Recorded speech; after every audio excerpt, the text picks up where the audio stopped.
All right, let's talk about TerraFab because I've seen drone clips of this and we're going to play one in just a minute, but I think it might help people if you just explain what kind of in situ or on-site manufacturing you're doing with this process and kind of what you bring onto site and then what you put together for actual installation. Basically, the problem statement is we want to find a way to automate construction of solar plants.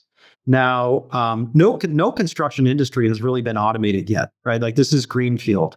And the nice thing about solar is it tends to be a very repetitive type of install, row after row after row after row. And so it kind of lends itself to more of an industrial automation approach to construction. Now, there's a lot of ways you could imagine to do the automation with, humanoid robots or other types of robotics.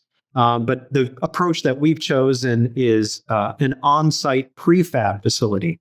So if you're familiar with prefab as a concept, it's like pre-assembling things to enable rapid deployment. And in our analysis, we concluded that doing an on-site prefab facility called TerraFab was the way to affect automation, as opposed to offsite, because these projects are super remote. So if you prefab offsite, you'll have too many trucks going out to the site. Okay, tell me about remoteness here, because like I was in Boy Scouts, I've been out in the sticks, but I'm curious, like how far off the beaten path are we talking about when you say remote? Because that could be 2 miles out of town, or that could be 500 miles out of town. I'm not sure the scale here. Well, first you head out to the sticks, and then you keep going for another 6 hours. Got it. Okay. So pretty remote generally, because that's where you find the big pieces of land and the sun, and so generally, at least a couple hours from a major city, but sometimes it could be even days from a major city. Before we get back to the prefab point, I have a question about transference of electricity, because I read back in the day that taking a lot of juice and throwing it through copper cables over a long distance is lossy, that you lose some of the power generation.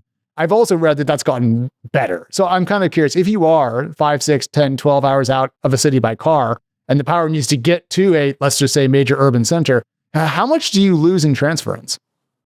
Yeah, it depends, but it's not as much as you might think. I mean, it could be 6%, 8%, 9%. Again, it's a function of distance and voltage, but there's already transmission in general is a constraint on the industry, but there's a lot of examples. Like there's a high voltage line that goes from Arizona to California, and it passes through a lot of desert where you can do solar.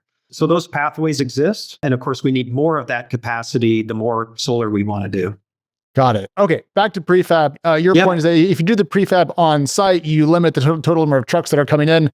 I presume because that's the parts you're going to assemble on site are much more compact before they're put together. Exactly. So what we do is we come to the site, we have a pop-up factory. So, think of it as a 200-foot long assembly line. You can set it up in 4 hours.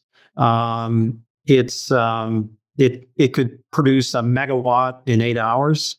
So, of course, in the solar business, everything's a megawatt or a kilowatt or a gigawatt or a terawatt. And so that's our unit of production. And then you build a section of the plant, and then you pick it up and you move it, and you build the next section, and you sort of go around until the farm is completed. Oh, so you actually move the TerraFab facility itself. You don't just plop it in one place and then export. Oh, okay. I guess if you're doing, as you said earlier, acres of coverage, you want to reduce the amount of travel time after prefab. Okay.